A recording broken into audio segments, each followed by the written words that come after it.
Бутел загуби на првиот надпревар од Еврофарм Пелистер 32-21 на турнирот во Охрид.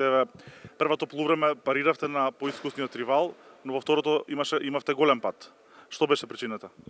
Па добро, уште е припремен период, уште тактизираме, гледаме со играчите кој како што може да изигра. Во второто полувреме ги пуштивме, ги пушти тренерот помладиот дел од играчите. Имавме неколку технички грешки што не играш више што можеби го одлучи резултатот да е толку голема разлика. Следуваат исто така силни надпревари со Металопластика Шабац и со Татаран Прешов. Што може Бутел на овие надпревари? Па добро, ние на секоја утакмица одиме на нормално на победа, одиме да се бориме. Сега ќе видиме што ќе биде крајот, ќе каже. Бутел Скопје оваа сезона има релативно подмладен состав и многу нови ракометари. Што мислиш, може ли да се повтори оној успех трето место во Суперлига пред 2 сезони? Во новата сезона.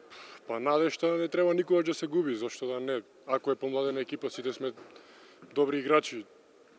Иако се млади, имаме младински репрезентативци на Македонија, имаме исто неколку души што се на поширок список, квалитетни играчи со 2-3 странци, добри голмани. Се надевам дека може, зашто да не.